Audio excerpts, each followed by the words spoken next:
I don't know anything about any other sport, only football. And I'll say hello.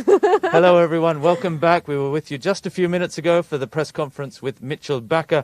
And now, as you can see, it's another tall football man. Oui. This time, Thomas Tuchel. We're here to talk football, the match tomorrow night against the Stade de Reims at the Stade Auguste Delaune. 9 p.m. kick-off, Sunday night, Ambre. Oui, bonjour Obi, bonjour à tous ceux qui nous rejoignent. En effet, on vient de voir la conférence de presse de Mitch Bakker. Désormais, nous sommes avec le coach Thomas Tuchel. Bienvenue. Et là, je laisse la parole à Robbie pour commencer. Well, the first question for me is about the squad. Yeah. Coach, can you give us an update? I've got a few notes here. Maybe you can confirm or good. otherwise. Otherwise, no. We have back Neymar, Leo and Abdou Diallo from suspension, which is good. Juan Bernat, Thilo Kehrer are still injured, of course, and a little bit doubt rest with Idrissa Gueye. We confirm now if it makes sense or is maybe a bit too early. He did all training sessions, but we have to confirm. He's the only one in doubt. Okay, so Herrera is back? Yeah, For sure. So Gueye, sure. the birthday boy, is The the birthday only... boy is the only one who has a bit concerns. Okay. Très bien, qu'on a pu voir tout à l'heure à l'entraînement du coup, Idrissa Gueye. Coach, moi je voulais un peu parler du terrain. On a vu que Reims, la saison dernière, c'était la meilleure défense de Ligue 1 devant le Paris Saint-Germain. Oui. Cette saison, c'est l'équipe qui a le moins la possession du ballon. Ils ont seulement 39% de possession. Et le Paris Saint-Germain, évidemment, à l'inverse, c'est un style tout à fait opposé. C'est l'équipe qui a le plus gros pourcentage de possession en Ligue 1. Bref, c'est deux styles complètement opposés. J'imagine que vous vous attendez à une rencontre assez fermée. Comment est-ce que vous vous adaptez à ce genre de match? Non, c'est difficile d'adapter parce que c'est à nous de prendre le ballon et on veut faire ça. C'est à nous de fermer des espaces pour les contre-attaques. Et tu as raison parce qu'ils ont joué une saison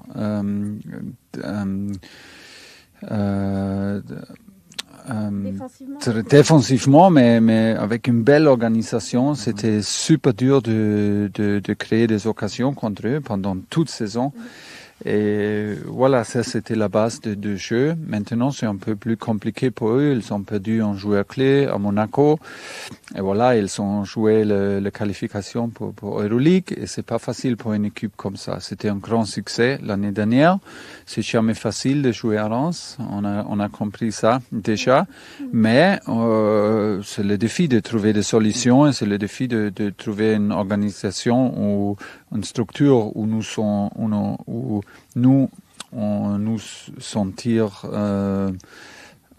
confortables sur le terrain et on peut attaquer libre aussi, mais dans une structure, mais avec confiance et avec la fin de marquer, de créer des occasions. Et voilà, on a des gars sur le terrain, bien sûr, qui peut faire la différence. Et c'est à eux de montrer. Et je suis confiant. Très bien, il va falloir trouver la faille. Exactly. I have a question a bit off-field. I think it's Axel Disasi, the player you're talking about, who's left for Monaco, the central defender. How important is it that understanding between players like that? We saw it last year that it worked so well, but Paris Saint-Germain have also lost a very important central defender. How long does it take to recreate these sort of understandings and these automatisms, as we say in French? Sometimes it's very quick, sometimes it takes a while, sometimes you need a little momentum, a D-click situation, a D-click game where you can build on it. And if I have the feeling they missed it until now, they missed some good results to gain confidence. And so I don't want to make too much out of it. And you cannot give a time where you say it needs at last this many weeks. It can function from day one. If it's meant to be, and if you have also the little bit of luck that you need in football, in creating teams, in building, in creating a certain spirit, and this you can never forget, and that's why we need to be very aware about that and to be focused. I'm very happy with the last 3 training sessions with the mentality and the attitude and the focus and the joy at the same time. But was a very good mix. Between everything and also today, so it's important. It's since many weeks a full training session for us, and this is the moment, full week to train with a full squad to train, and this is the moment to continue tomorrow. Très bien. Coach, j'avais une dernière question bonus. Oui. Là, on va vraiment s'éloigner complètement du terrain. Parce qu'on sait que nous, avec Roby, vous avez l'habitude qu'on vous suive partout avec nos PSG télé, nos micros, nos caméras, ça. Vous avez l'habitude. Mais on avait un invité spécial à Lisbonne, c'était Amazon Prime, qui vous ont suivi pendant toute l'épopée. Je voulais savoir si vous étiez tenté de regarder ce que ça donnait, le résultat, et ce que ça faisait comme ça, d'avoir une petite souris qui vous suit partout. Oui, c'était un plaisir de regarder. J'ai regardé avec ma famille. Et c'est bien de arrêter, expliquer un peu de choses et aussi revivre les émotions. C'est un bon souvenir. C'est un souvenir, oui. Mais aussi un peu triste parce que on peut sentir aussi que nous sommes capables de gagner cette championnat, Ligue des Champions. Mais ok, c'est bien de regarder encore et de vivre encore toutes les émotions. C'est très bien, bien fait. Et voilà.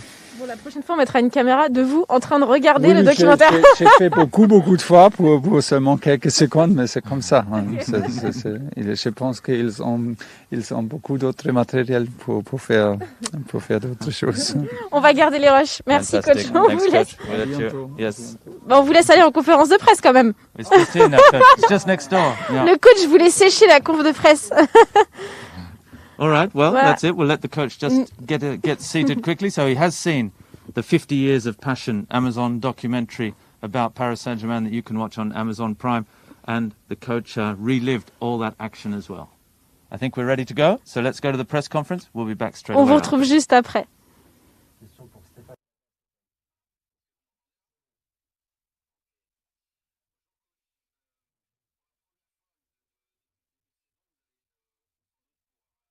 Votre quatuor offensif avec Mbappé, Neymar, Icardi et Di Maria.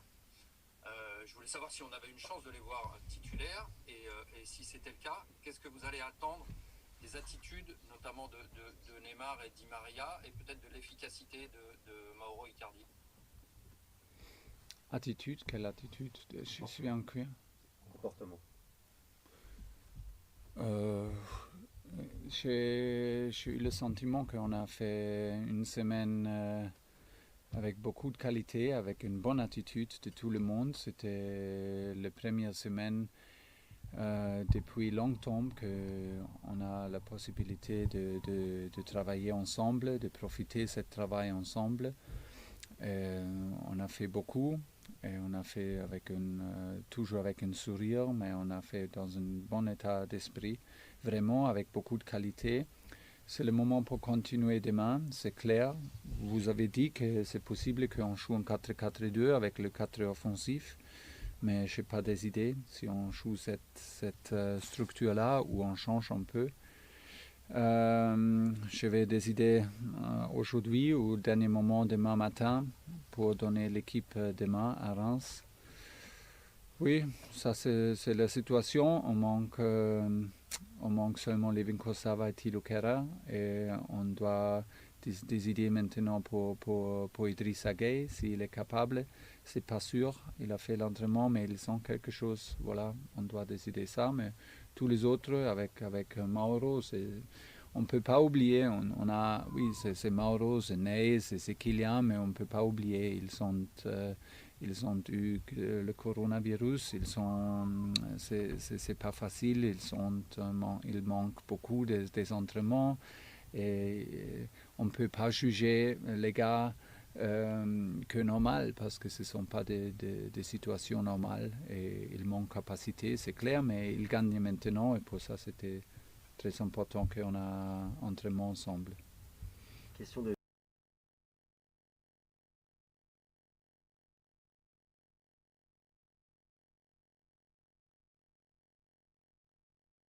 coach Jérémy. Une petite question sur Mauro Icardi, même si vous avez déjà un petit peu abordé le sujet. Il n'a plus marqué depuis fin février, je crois, même s'il a eu une occasion à Nice dimanche dernier. Est-ce qu'il y a une crise de confiance, un manque de confiance de sa part? Est-ce que vous en parlez un petit peu avec lui de cette situation-là? Nous sommes passés cette situation-là parce que je suis convaincu, et j'ai toujours dit ça, c'est ma expérience avec tous les buteurs et les grands buteurs qu'on peut parler, mais les choses qui aident, ça ce sont des buts. Et c'est bien sûr, ce sont des gars sensitifs. Et c'est un poste très important dans une équipe. Et il attend de lui, Mauro attend de lui qu'il marque toujours. Maintenant, il a une phase pas facile pour lui. Et la seule chose qu'il peut faire, de rester calme et continuer de travailler. Comme je dis, je suis sûr qu'il manque un peu la dernière confiance et ça va. Je suis sûr que les derniers pourcents, je ne peux pas donner avec une speech, je ne peux pas donner avec des exercices sur le terrain. La dernière chose est d'avoir le succès de marquer. Et voilà, on peut seulement essayer de créer beaucoup de possibilités pour lui. Et tout le monde fait ça au moment. Il a fait une bonne semaine avec nous. Et je suis confiant que ça va revenir parce que c'est nécessaire. On a confiance à tous nos joueurs. Et dans quelques moments, des situations un peu plus difficiles arrivent. C'est aussi la même chose pour Pablo Sarabia, c'est la même chose. Et j'ai parlé avec lui aussi pour ne perdre pas la confiance, ne perdre pas le choix, le sourire, parce qu'il travaille aussi toujours, il est toujours là. Et pour ça, on va toujours pousser et toujours donner confiance à eux. Question de Julien Froment pour Europe 1. Oui, bonjour coach. Une question tout simplement sur Neymar et Kylian Mbappé. Ça y est, c'est la première fois de la saison que les deux vont pouvoir être alignés dimanche face à Reims. Qu'est-ce que ça change pour vous tout simplement d'avoir enfin ces deux joueurs à disposition? Merci beaucoup. Oui, qu'est-ce que ça change? C'est facile, tous. Si les deux jouent pour nous, ça change tous parce que c'est plus difficile de défendre, c'est plus facile pour nous d'attaquer, d'ouvrir des espaces. C'est clair. Est-ce qu'on a trouvé des solutions sans les deux? Oui, on a déjà montré, on a déjà prouvé dans des matchs importants. On a commencé la dernière Ligue des Champions dans la phase de groupe avec beaucoup de matchs sans les deux. On a trouvé des solutions. Est-ce que ça la meilleure chose? Non, parce qu'on veut jouer avec les deux. Et les deux sont là pour faire la différence. Et les deux sont bien ensemble. Et ils vont commencer ensemble, c'est sûr. Question de Benjamin Carrez pour Gaulle. Bonjour Thomas, cette semaine on a appris la suspension d'André Di Maria pour 4 matchs. Après le match contre Metz, vous disiez que vous ne compreniez pas qu'il était convoqué par la commission de discipline. Est-ce qu'aujourd'hui vous avez un autre avis avec le recul et qu'est-ce que vous pensez de cette sanction? Je peux comprendre, oui, il a fait une réaction qu'on n'aime pas, c'est clair. Mais je veux absolument constater que maintenant, on a des suspensions seulement, pour 14 matchs. Et l'équipe avec nous sur le terrain, l'autre équipe a 4 matchs. Ça veut dire qu'on a une grande différence de nombre de suspensions. Et je ne peux pas accepter. Et je ne veux pas accepter, mais je dois accepter. Et je ne peux pas comprendre du tout. Dans une situation on a montré, comme je dis, tous les gars qui ont été envolés ont montré une réaction pas bien, pas du tout. Je n'aime pas ça, c'est absolument clair, mais je reste de mon avis que c'était une réaction et c'était pas nous seuls. Et avec 14 de 4, on a vraiment l'impression que c'était nous qui sont presque seuls responsables pour cette situation. Et ça donne moi un sentiment très très mal. Question d'Alessandro Grandesso pour la Gazzetta dello Sport. Oui, bonjour. Berratti demain pourrait devenir le 4e joueur le plus capé de l'histoire du Paris Saint-Germain, donc avec plus de présence à la 4e place. Je voulais vous demander si vous le voyez aussi comme un vrai vice-capitaine de Marquinhos lui qui a porté très rarement, Verratti portait très rarement les brassards des capitaines. Donc je voulais savoir si, au-delà de son rôle de joueur le plus capé, vous le voyez aussi comme un leader qui peut porter un brassard. Oui, mais il n'a pas assez de musculature pour porter. C'est le problème. Peut-être. Et l'autre question rapidement, c'est votre avis sur comment ça se passe avec Florenzi dans ces premières 3 semaines à Paris. Pour Marco, c'est toujours le même. Il est un joueur incroyable, encore seulement pour aimer. Chaque jour, il est là, il ne change pas son état d'esprit. Il est toujours là avec un sourire, il est toujours là pour donner tout sur le terrain. Il est un leader avec son spirit, avec son mentalité et bien sûr avec la qualité. Mais le mix de lui est incroyable et je suis très, très, très heureux qu'il est là et que j'ai la possibilité d'être l'entraîneur de lui. Oui, c'est vrai, il n'a pas porté le capitaine beaucoup de fois, mais pour moi, ce n'est pas nécessaire de donner lui, parce que pour lui, j'ai l'impression, peut-être, ce n'est pas vrai, mais pour moi, ça ne fait pas de différence pour lui. Il est là pour aider, il est là pour donner un bon état d'esprit, bonne atmosphère à tout le monde, il est là pour donner des ballons. S'il est sur la ligne, il trouve quelqu'un à côté, il va donner pour laisser l'autre marquer. C'est lui. Et il n'a pas besoin de montrer ça avec les brassards. Mais mentalement, il est un des leaders. Il est un de notre capitaine, bien sûr. Si on parle beaucoup ensemble, on parle beaucoup de le match, de choses tactiquement, de choses de le vestiaire, on fait ça. Je veux dire que le traitement de lui est vraiment un traitement d'un leader, d'un capitaine, mais il n'a pas besoin de montrer ça avec la brassard, c'est ça. Et avec Alessandro, nous sommes très, très heureux et confiants, satisfaits avec lui.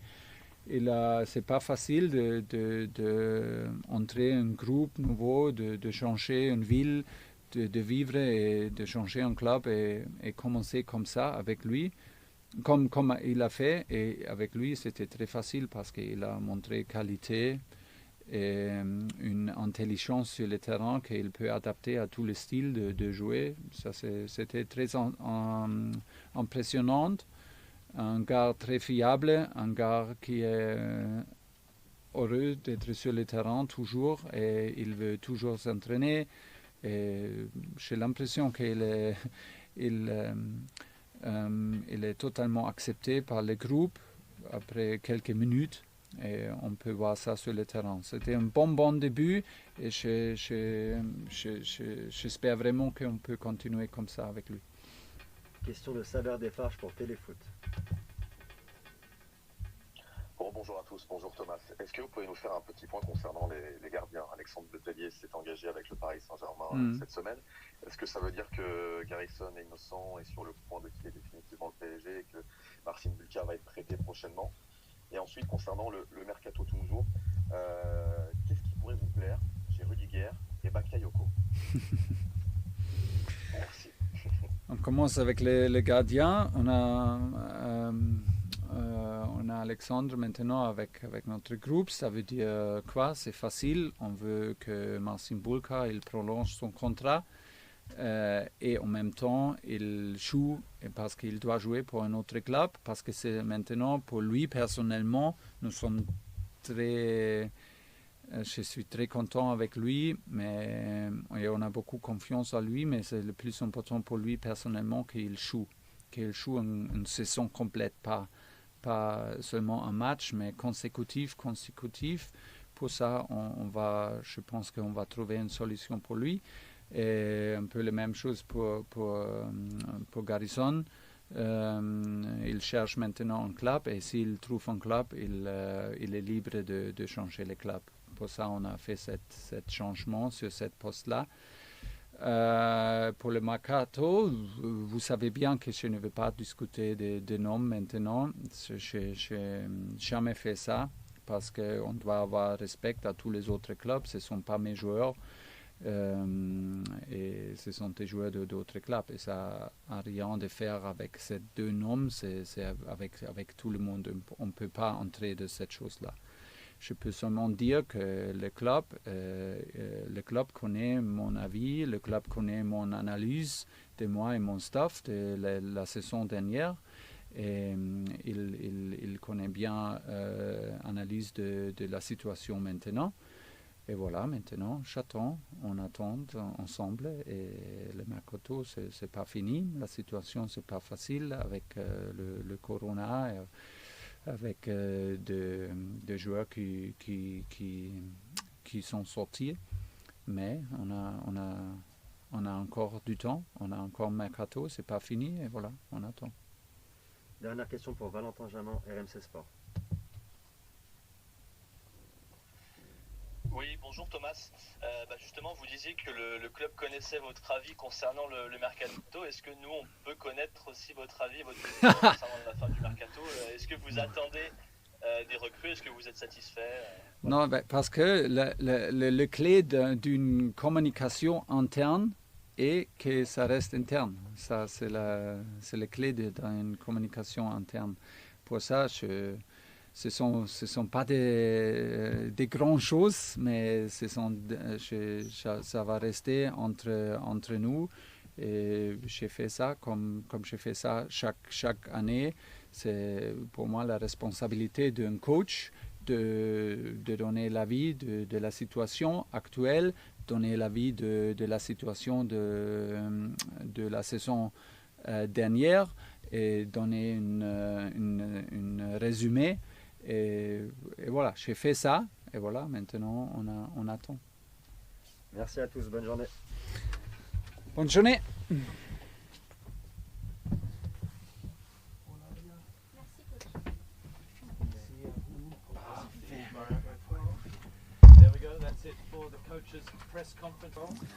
There we go, that's it for the coach's press conference. We'll now just chat briefly in both languages about what he had to say. Et d'ailleurs, vous avez vu, le coach n'a plus de plâtre, hein, ça y est. Exactly, no Plus de plaster, béquilles. no brace, no crutches. Yep, he's walking with a bit of a limp, which we'll have to get rid of, so I'm sure he's still receiving plenty of physio on that right ankle. Tout le monde and right revient en foot. forme, Roby, tout le monde. Exactly, soon will be Paris Saint-Germain will be back to 100% operating on every piston, including the coach's right foot.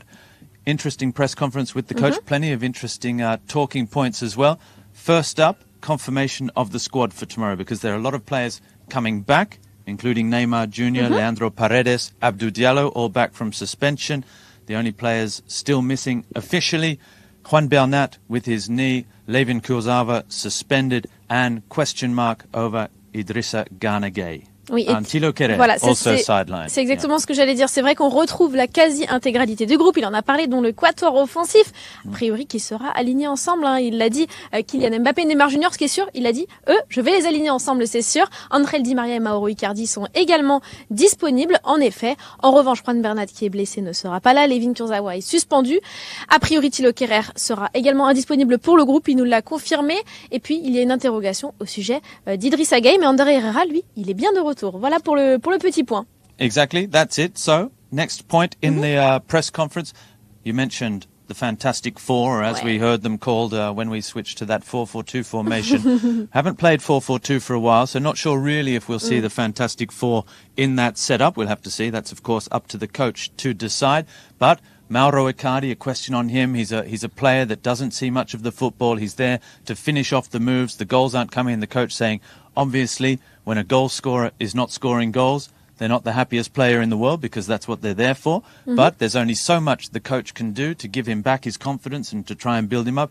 In the end, the thing that's missing for Mauro is just the goal. He hit the post against Nice. He almost had a couple of assists as well. Fantastic lead-up play. He's still working very hard for the team. And I'm sure once that goal comes, he'll be off and away again. Oui, c'est comme le ketchup, comme dirait un certain Cristiano Ronaldo. Quand ça vient, It never généralement. comes up. Yeah, voilà. Exactly. Mais c'est vrai que le coach le dit, il a toute confiance en son joueur, en son attaquant Mauro Icardi. C'est vrai que un attaquant, il faut marquer pour pouvoir conserver cette confiance. Il ne doute pas que ça viendra. Il va continuer en tout cas à tenter de le faire jouer. C'est comme Pablo Sarabia d'ailleurs. Il l'a dit. Il a parlé à ses joueurs. Voilà, ils ont toute la confiance de leur entraîneur. Désormais, il ne reste qu'une seule chose à faire, c'est être réaliste et à se montrer décisif. Mais le Paris Saint-Germain a eu du mal à enclencher de toute façon, son réalisme et à trouver le fond des buts. On rappelle qu'il n'avait pas marqué donc face à Lens. C'était compliqué face à l'Olympique de Marseille, mais enfin, ils ont marqué et gagné face à Metz. 4 different goal scorers as well. 4 goals scored, 4 different goal Draxler, scorers. Mbappé, Marquinhos, Di Maria. Donc c'est vrai que pareil, Neymar Junior espère également lancer son compteur de buts en Ligue 1. Donc voilà, ce sont autant d'attaquants qui vont avoir faim devant les buts. Et ça tombe bien parce que ça va être une grosse adversité. En tout cas sur le plan défensif, comme l'a rappelé Thomas Tuchel, Reims qui était meilleure défense la saison dernière. On sait que ça va jouer assez regroupé. Thomas Tuchel d'ailleurs, il a dit, ça va être à lui de trouver la clé. Exactly. Paris Saint-Germain have actually won just once there.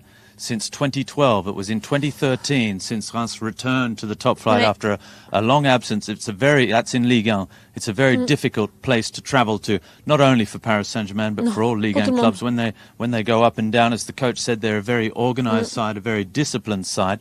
There was a question, I just have to give a little correction to one of the questions about Marco Verratti. A question about him becoming the 4th most capped player in Paris Saint-Germain history. It's not the case. He's currently equal 5th. He will become outright 5th by himself with 319 matches played for Paris Saint-Germain. And incidentally, Ambre, we had a big interview with Marco this week on PSG TV where he said, and I don't think this is exclusive, but I'm going to say it now. Elle est sortie l'interview, Roby, il n'y a pas de problème.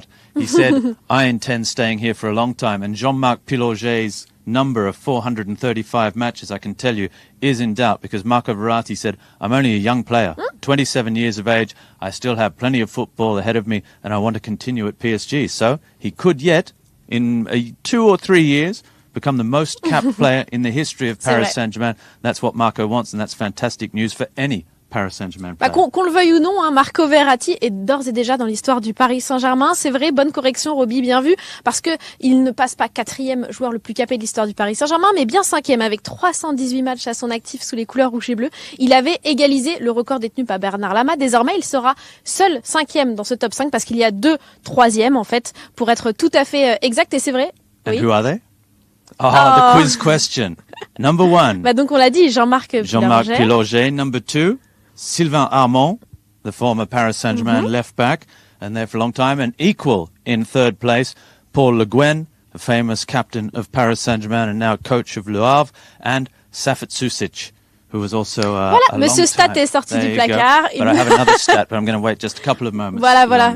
J'imagine qu'il en a encore sous le pied, Roby. Je ne m'en fais pas, mais du coup, je voulais rebondir, c'est vrai, sur l'interview accordée à PSG Télé et PSG.fr par Marco Verratti, que vous pouvez évidemment retrouver sur le site officiel. Et c'est vrai que dedans, il en parle et il dit, finalement, il est quand même jeune, même après 9 ans, il n'a que 27 ans, le milieu de terrain italien. Donc pourquoi pas réussir à devenir le joueur le plus capé de l'histoire du Paris Saint-Germain. Ce serait incroyable, a-t-il dit. J'ai encore beaucoup de temps à passer ici. Et du coup, la transition pour moi est toute trouvée, Roby, pour parler de ce que le coach a évoqué, le brassard de capitaine, parce qu'il en a parlé également à Roby, Marco Verratti. Il l'a dit, ça n'est pas foncièrement quelque chose après lequel je cours d'être le brassard, il a une autre influence sur le terrain. Il le dit, il a conscience que dans ce groupe, le brassard ne fait pas tout et qu'il y a plusieurs leaders. C'est un peu ce qu'a fait écho dans les propos de Thomas Tuchel, où Thomas Tuchel a dit, c'est un leader d'esprit, c'est un leader d'énergie, c'est un leader technique, évidemment, sur le terrain. Marco Verratti n'a pas forcément besoin du brassard pour s'exprimer auprès de ses coéquipiers. Puis c'est désormais le joueur le plus ancien de cet effectif du Paris Saint-Germain. Depuis que Thiago Silva est parti. Donc, il est forcément naturellement leader dans cette équipe. On rappelle que Marquinhos, lui, il est devenu officiellement capitaine, tandis que Presnel Kimpembe est son vice-capitaine cette saison. That's right, and Marco Verratti is very happy for both of them. And you can also see the interview on This Is Paris next week. His answers to the question, he talks a lot about being the captainer, than wearing the captain's armband and what it means. And he talks about how he does feel like he's a very important player, and he knows that when the team is suffering, when the team is defending, the other players, they look to him, and he wants the ball. He wants to be that leader technique on the field. Very interesting chat, and a couple of good laughs in there as well about the role of a captain. Very interesting. Check it out. One last point then from the coach's press conference. Goalkeepers. Let's talk goalkeepers quickly. Alexandre Letellier, the former Paris Saint-Germain Academy graduate who left the club to sign professional at Angers, has played 9-year career away from the French capital. He's returned now. A lot of people saying, what's going to happen? Why has Letellier signed for Paris Saint-Germain? What's happening with the other goalkeepers? Exactly. The coach saying, well, Marcin Bulka, the club want him to re-sign a new contract and then go out on loan and play regular football. And the same goes for Garrison Innocent, the other under-19 goalkeeper last year. Third, fourth choice goalkeeper, the two of them. So both of them looking to stay with Paris Saint-Germain but head out on loan. So the club needs that third goalkeeper, someone, a quality goalkeeper, to help out at training and be ready, of course, should anything happen to Keylor Navas or Sergio Rico. Voilà. Bon, bref, pour ceux qui se posaient la question de savoir comment ça se passe au niveau des gardiens avec le retour d'Alexandre Letellier, le Titi parisien finalement, eh bien, on pouvait se poser la question, non, Marcin Bulka va rester au Paris Saint-Germain. Marcin Bulka, on est très heureux de la jeune pépite polonaise. Voilà, le club aimerait simplement faire un petit peu comme avec Areola à l'époque, c'est-à-dire donner du temps de jeu à son joueur pour qu'il revienne, voilà, en ayant fait une saison pleine dans un club. Concrètement, ça veut dire quoi? Que le PSG, le coach l'a annoncé, veut d'abord le prolonger et ensuite l'envoyer en prêt dans un club afin qu'il fasse une saison complète. Pour ce qui est de Garrison Innocent, la porte est ouverte visiblement également pour qu'il puisse prendre du temps de jeu dans un autre club. On verra d'ici la fin du mercato. Il ne reste plus que quelques jours afin qu'on dévoile où est-ce que nos gardiens vont aller. Ce qui est sûr, a priori, c'est bien que Keylor Navas reste numéro 1, Sergio Rico numéro 2 et que nous, on vous retrouve demain. That's right. Tomorrow, the game, 9 p.m. tomorrow night, Stade de Reims versus Paris Saint-Germain at the Stade Auguste Delaune. Auguste Delaune. 9 p.m. kick-off. Be there or be square. Ouais, à demain et puis très bon match à tous pour cette 5e journée de Ligue 1.